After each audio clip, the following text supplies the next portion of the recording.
Maya Rodriguez clutched the pink slip in her trembling hands as security escorted her through the automatic doors of Megamart, past the very checkout lane where she had worked double shifts for 3 years to keep her 8-year-old daughter fed. The fluorescent lights buzzed overhead like angry wasps as 24 coworkers watched in stunned silence, their faces a mixture of shock and fear that they might be next. Her manager, Sarah Jensen, stood behind the customer service desk with her arms crossed, that same smug expression she wore whenever she fired someone for breathing wrong. But what burned most was the reason printed in bold letters on the termination notice: violation of company policy, unauthorized use of store resources, immediate termination effective immediately. All because she had helped an old homeless man who collapsed outside the store entrance during her lunch break. The morning had started like any other brutal Tuesday in Maya's life. Her alarm screamed at 5:30 a.m. in their cramped studio apartment above the laundromat, where the constant rumble of washing machines served as their lullaby every night. She had $17.32 to last until Friday's paycheck, which meant another week of creative meal planning that involved a lot of rice and whatever marked-down vegetables she could grab from the discount bin. Her daughter Emma was still asleep on the pull-out couch they shared, clutching the stuffed elephant Maya had bought her for Christmas 2 years ago, back when she still had hope that things might get better. Maya had worked 16 hours yesterday between her morning shift at Megamart and her evening cleaning job at the office building downtown, and every muscle in her body ached like she'd been hit by a truck. She pulled on her faded blue Megamart vest and looked at herself in the cracked bathroom mirror. 32 years old, and she looked 50. The stress had carved lines around her eyes that makeup couldn't hide anymore, and her once thick black hair now hung limp and lifeless around her shoulders. But she forced a smile anyway, the same fake customer service smile she'd perfected over years of dealing with entitled shoppers who treated her like she was invisible. Today was Tuesday, which meant the weekly delivery truck would arrive, and she'd spend 8 hours unloading boxes in the storage room while Sarah found reasons to criticize everything she did. Maya kissed Emma's forehead and whispered a quiet prayer that today would be different, that maybe something good would finally happen to balance out the endless stream of bills and broken promises that defined their existence. She grabbed her purse, checked that the door was locked twice, and walked the 6 blocks to work through streets that smelled like exhaust and broken dreams. The neighborhood wasn't getting any better, and she'd noticed more homeless people camping in the alley behind their building every week. It reminded her how thin the line was between working poor and living on the streets, a reality that kept her awake most nights, staring at the water stains on the ceiling. The morning shift passed in its usual blur of scanning barcodes, forcing smiles at customers who acted like she didn't exist, and watching the clock move with the speed of continental drift. At exactly 12:15, Maya clocked out for her 30-minute lunch break and walked toward the employee exit, planning to eat the peanut butter sandwich she'd made from the last 2 slices of bread in their apartment. The heat outside hit her like opening an oven door, and she was fishing for her phone to check if Emma had made it safely to school when she heard the sound that changed everything. A wet, choking cough echoed from behind the dumpster near the loading dock, followed by a voice calling weakly for help. Maya's first instinct was to keep walking, to mind her own business like everyone else did in this part of town. She had 28 minutes left on her break, and getting involved in other people's problems was a luxury she couldn't afford. But the voice called out again, and something in the desperation made her feet stop moving. She found him crumpled against the brick wall like a discarded newspaper, an elderly man with silver hair and clothes that might have been expensive once, but were now stained with dirt and sweat. His skin was gray and clammy, and his breathing came in short, labored gasps that made Maya's chest tighten with recognition. She'd seen this before when her father had his heart attack 3 years ago, right before the medical bills destroyed what little savings they had and started the downward spiral that landed them in their current situation. "Sir, are you okay?" Maya knelt beside him, ignoring the rough concrete that bit through her uniform pants. His eyes fluttered open, pale blue and filled with pain that seemed to go deeper than whatever physical crisis was happening to his body. "Should I call 911? "No hospitals," he wheezed, gripping her wrist with surprising strength. "Can't afford it, just need to rest." Maya understood that desperation in her bones. The choice between medical care and keeping a roof over your head wasn't really a choice at all. She looked at her watch and saw 24 minutes remaining on her break, then made a decision that would cost her everything she'd worked for. "Come on, let's get you inside where it's cool. There's a break room with chairs, and I can get you some water." She helped him to his feet, surprised by how light he felt, like his expensive-looking bones were made of paper. They moved slowly through the employee entrance, past the time clock where Maya should have been clocking back in, and into the small break room with its flickering fluorescent lights and broken vending machine. She settled him into one of the plastic chairs and grabbed a cup of water from the cooler, then dampened some paper towels and handed them to him. "Thank you," he said, and his voice carried an accent she couldn't place. "Most people would have walked past. Most people haven't been where you are," Maya replied, checking her watch again. 18 minutes. She could still make it back to her register before Sarah noticed, but something about this man's situation felt familiar in a way that made her stomach twist. "When's the last time you ate something?" He shook his head weakly, and Maya felt her heart break a little more. She thought about the peanut butter sandwich in her locker, the last food she'd have until dinner, then made another choice that defied logic. She retrieved her lunch and placed it in front of him, along with the apple she'd been saving for Emma's after-school snack. "I can't take your food," he protested, but she could see the hunger in his eyes. "You're not taking it." "I'm giving it." Maya sat across from him and watched as he ate with the careful, grateful bites of someone who understood that every meal might be the last. "What's your name?" "Robert," he said between bites. "Robert Chen. And you're an angel." Maya laughed, but there was no humor in it. "Angels don't live in studio apartments above laundromats. I'm just someone who knows what it's like to be hungry."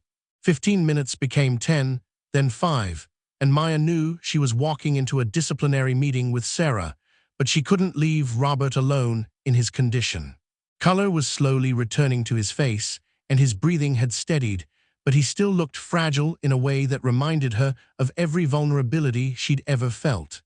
She was about to suggest he rest a little longer when the break room door slammed open like a gunshot.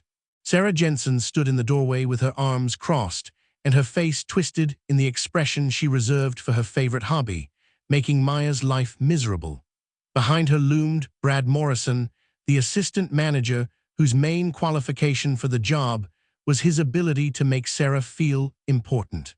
They looked at Robert like he was a cockroach that had wandered in from the street, and Maya felt her stomach drop to somewhere around her ankles.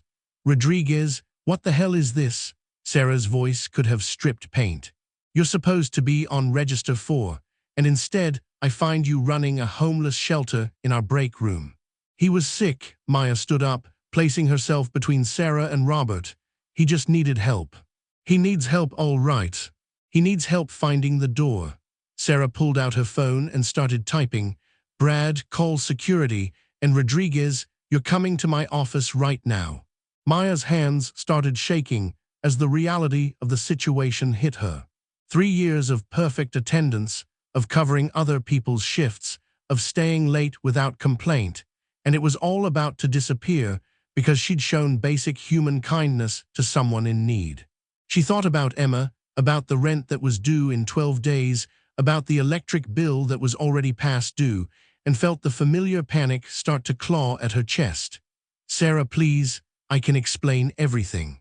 I was just helping him for a few minutes during my break."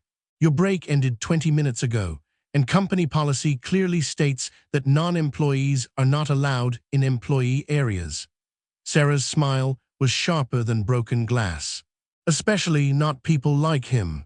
The way she said, "people like him," made Maya's blood boil. Robert had more dignity in his dirty clothes than Sarah had ever possessed in her pressed skirts and false eyelashes. But arguing would only make things worse, and Maya needed this job like she needed oxygen. She looked back at Robert, who was struggling to stand up, and saw something in his eyes that looked almost like disappointment, but not in her. In Sarah's office, surrounded by motivational posters that might as well have been written in a foreign language for all the relevance they had to Maya's actual life. The termination meeting lasted exactly 4 minutes. Sarah had already filled out the paperwork, which meant this wasn't a spontaneous decision driven by anger. This was planned, calculated, and Maya realized with growing horror that Sarah had been looking for an excuse to fire her for weeks. Violation of company policy regarding unauthorized use of store resources, Sarah read from the pink slip with obvious satisfaction.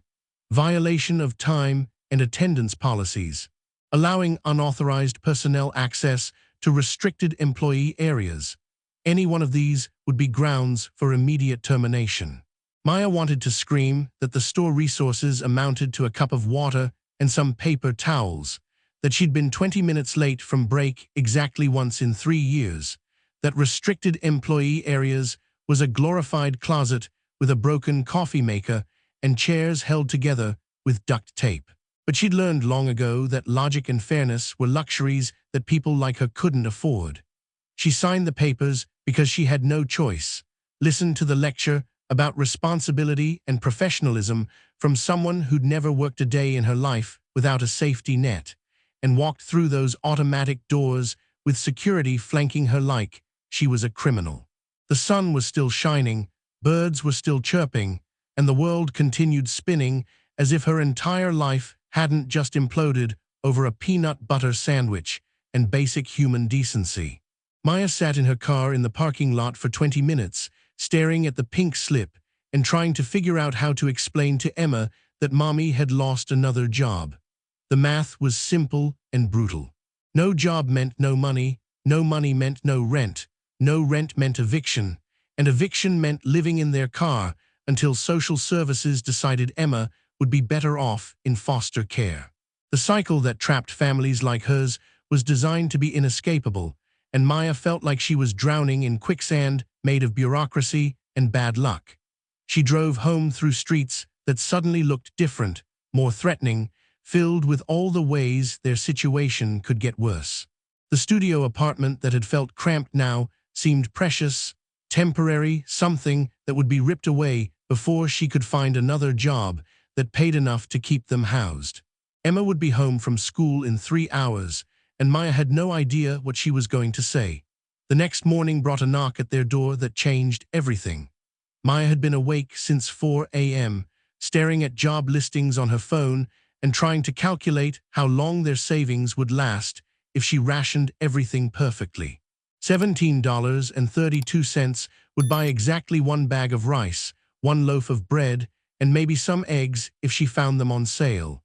After that, they'd be dependent on the food bank and Emma's free school lunches, a combination that might stretch their resources for 2 weeks if they were careful.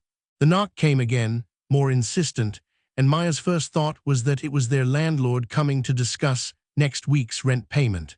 She opened the door expecting to see Mr. Patterson's perpetually annoyed face, but instead found herself looking at Robert Chen, the homeless man from yesterday. Except he wasn't homeless at all. The transformation was so complete that Maya almost didn't recognize him. Gone were the dirty clothes and desperate expression, replaced by an impeccably tailored charcoal suit that probably cost more than Maya made in 6 months. His silver hair was perfectly styled, his shoes shined to mirror brightness, and he carried himself with the quiet confidence of someone who was used to being the most important person in any room. Behind him stood 2 men in matching dark suits who looked like they'd stepped out of a movie about corporate power brokers. "Hello, Maya," Robert said, and his voice carried none of yesterday's weakness. "May I come in?" Maya's brain struggled to process what she was seeing. This was clearly the same man she'd helped, but he looked like he belonged on the cover of Fortune magazine rather than collapsed behind a dumpster. She stepped aside wordlessly, and he entered their tiny apartment with the same grace he'd probably used to enter a boardroom. "I owe you an explanation," Robert said, settling into their rickety kitchen chair like it was a throne. And an apology. What happened to you yesterday was orchestrated by me, though not in the way you might think. Emma peeked around the corner from where she'd been getting ready for school, her eyes wide at seeing a stranger in their apartment. Maya pulled her close, protective instincts kicking in despite her confusion. "Who are you really?" Maya managed to ask. "Robert Chen, CEO of Chen Industries. You might know us better as the parent company that owns Megamart, along with about 40 other retail chains across the country." He reached into his jacket and pulled out what looked like a business card, but when Maya looked closer, she realized it was something much more significant. "I've been conducting what my board calls ground-level assessments at our various properties, testing the corporate culture, seeing how our employees treat both customers and each other when they think no one important is watching." Maya's legs felt weak. Chen Industries was one of those companies that showed up in news articles about billionaire CEOs and corporate acquisitions. The kind of empire that could buy and sell entire cities without breaking a sweat. And she'd fed him a peanut butter sandwich. "Yesterday wasn't the first time I visited that particular Megamart location," Robert continued. "I've been coming in periodically for about 6 months, observing operations, watching how management treats staff. What I found was disturbing enough that I decided to conduct a more direct test." One of the men in suits stepped forward and handed Maya a tablet displaying what looked like security footage.